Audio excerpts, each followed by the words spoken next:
샬롬 샬롬 샬롬 샬롬. 하나님 사랑합니다. 여러분 주 안에서 사랑합니다. 출애굽기 19장 1절에서 46절까지 내용이죠. 성도는 누구인가? 우리 함께 살펴보도록 하죠. 제사장 직분 위임에 대해서 나와 있습니다. 그리고 매일 드릴 번제에 대해서 38절부터 46절까지 내용. 성도는 누구인가? 그리스도인 성도는 누구일까? 이것은 성도의 정체성에 관한 질문이죠. 여러분은 자신이 어떤 사람이라고 생각하십니까? 사도행전 11장에 나오는 안디옥 교회가 이 질문에 대해서 답을 하고 있어요. 안디옥 교회는 예루살렘 교회가 핍박을 받았을 때 흩어진 헬라파 성도들이 안디옥에 정책하여 세운 교회입니다. 그 후 예루살렘 교회에서 파송된 신실한 목회자 바나바가 사역했고 바울이 합사하여 성도들을 잘 훈련시킨 교회입니다. 그 결과 안디옥 성도들이 주변 사람들부터 처음으로 그리스도인이다 이렇게 불렀어요. 이 그리스도인이라는 말에는 몇 가지 의미가 있습니다. 첫째, 이 말은 우리나라 초창기 예수쟁이라는 말처럼 조롱 섞인 말이다.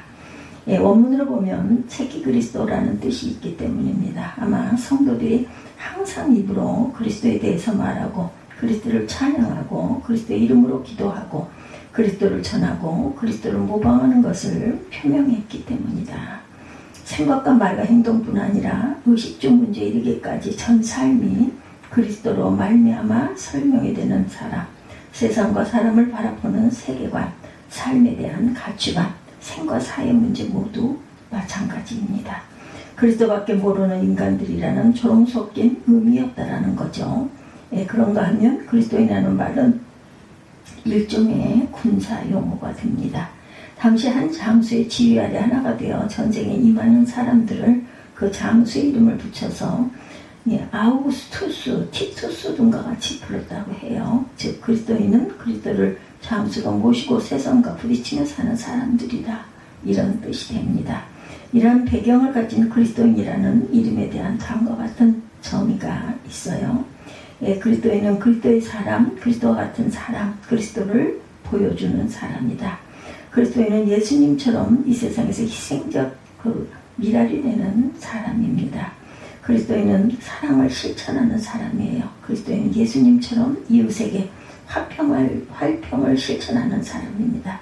그리스도인은 사람의 눈물을 씻어주는 위로자가 되십니다. 그리스도인은 이웃을 내 몸같이 돌보는 섬김의 사람입니다. 그리스도인은 남을 나보다 낫게 여기는 사람입니다. 그리스도인은 예수님처럼 겸손의 삶을 사는 사람입니다. 그리스도인은 정과 육을 내 십자가에 못 박고 진리와 의와 거룩을 위하여 싸우는 사람입니다. 그리스도인은 십자가의 고난을 이겨내는 사람입니다.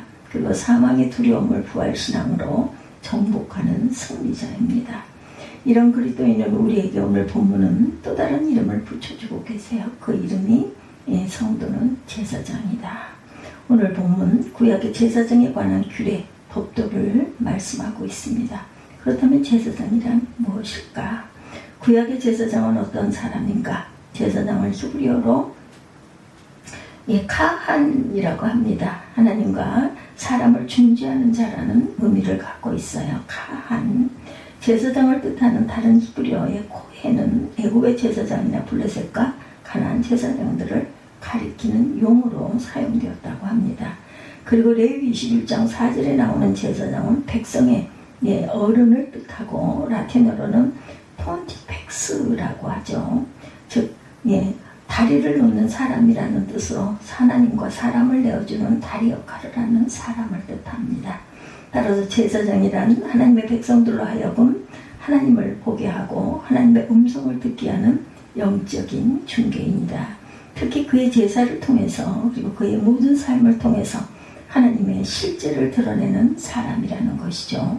그리고 하나님의 백성들의 문제를 들고 하나님 앞에 나아가는 사람이다. 그렇다면 왜 하나님은 본격적인 광야도 아닌 시내산에서 제사장을 세우려고 하셨을까? 성막에 대한 것이 전해지고 제사에 관한 법이 전해진 후에 이제 남은 것은 누가 성막에서 제사를 맡을 것인가 하는 문제였다고 그러죠. 따라서 제사장은 성막에서 실시되는 모든 제사를 주재하며 관장합니다. 이 일에 특별하게 아론과 그의 아들들이 임명이 되어 제사장들의 직무는 크게 세 가지입니다. 야훼 앞에 있는 성소와 제단에서 봉사하는 일, 우리가 둠밈을 통해 하나님의 뜻을 물어서 백성에게 전하는 일, 그리고 율법을 백성에게 가르치는 그러한 일이었다.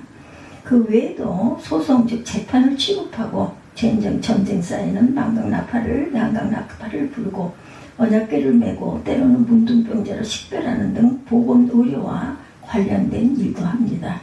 출애굽 시대부터 예수님 때까지 레위 지파는 어느 누구도 제사장의 일을 할 수가 없어요. 하나님께서 허락하지 않으셨기 때문이죠. 따라서 어느 누구도 자신의 죄를 고백하기 위하여 하나님께 가까이 나아갈 수가 없고 오직 제사장을 통해서 합니다. 그리고 제사장을 통해 희생 제물을 드려서 죄를 해결하고 있는 것을 보죠.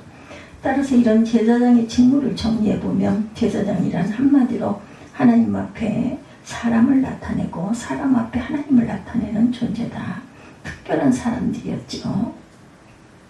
제사장은 또한 어떤 옷을 입었는가? 출애굽기 28장과 29장에 제사장의 위임식에 관한 말씀입니다. 제사장의 위임식은 온 백성들을 회막문에 모아 그들을 증인 삼아 그들 앞에서 이루어졌어요. 위임식의 절차는 먼저 그들을 씻기고 특별하게 준비된 복장을 갖추게 하고 또한 기름을 바르고 그리고 속죄제를 드리는 4가지였습니다. 첫째는 제사장을 씻기는 것.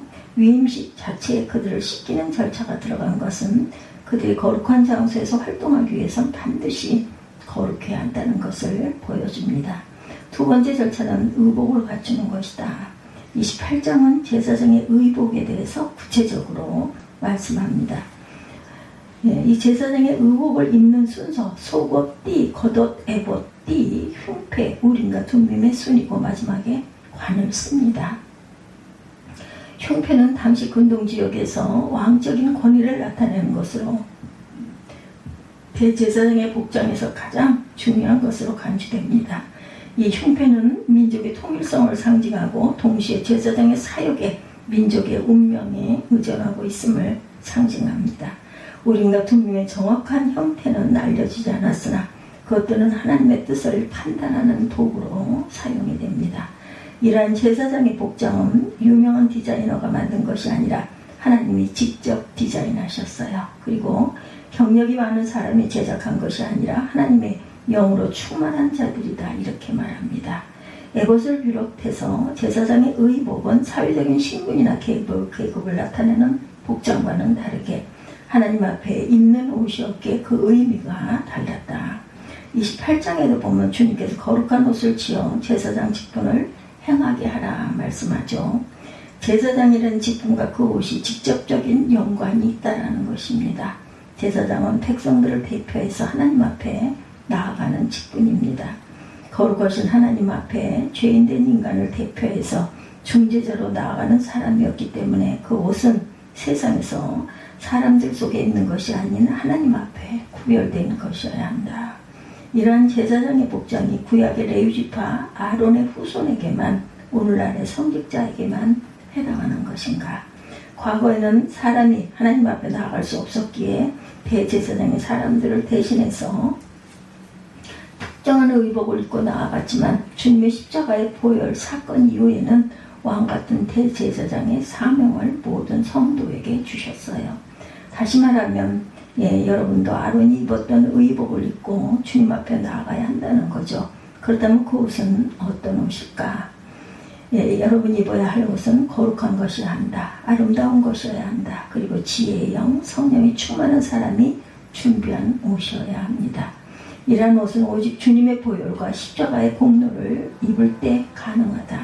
이렇게 하나님의 백성인 저와 여러분이 구별된 복장을 갖추고 주님께 나와 구별된 모습으로 예배드리는 것을 하나님은 원하시죠.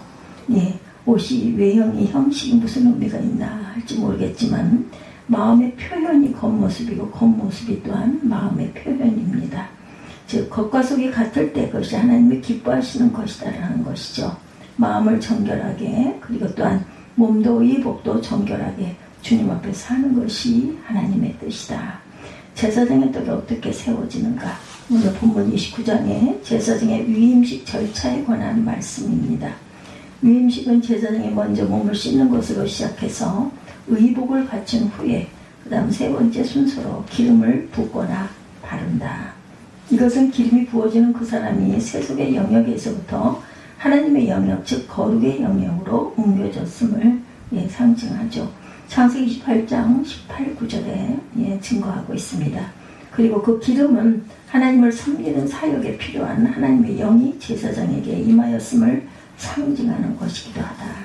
오늘 본문 출애굽기 19장 1절에서 46절까지 너희는 누구인가? 제사장에 관해서 함께 의미를 나누고 있습니다. 네 번째 절차, 제사장이 하나님께 세 가지의 제사를 드리는 일이었어요. 그것은 속죄제, 번제, 화목제. 왜 이런 세 가지 제사를 드려야 했을까? 제사장은 다른 사람을 위해서 하나님께 제사를 드리는 사람인데 남을 위해서 제사 드리기 전에 자신이 먼저 하나님 앞에 드려야 할 제사가 있다라는 것을 보여줍니다. 나 자신을 성결케 해 주옵소서 하고 제단을 쌓고 그리고 나서 속죄제, 번제, 화목제를 드린다라는 것이죠. 그래서 네 가지의 제사다 이렇게 말하고 있습니다. 그들도 죄인이라는 것, 그들도 죄 문제를 해결하지 않고는 주님 앞에 설 수 없다는 인생임을 보여주고 있습니다. 제사장들이 먼저 드려야 하는 제사, 속죄제. 이것은 속죄제라고 번역되어 있지만 사실은 정결제가 됩니다. 정결제. 이 속죄제는 부주 중에 범한 죄 때문에 드리는 제사다. 제사장은 먼저 자신을 위해서 예배하되 부주 중에 범한 계명들을 생각하면서 제사를 드려야 한다. 속죄제 다음에는 번제를 드립니다. 이 번제는 어떤 의미일까?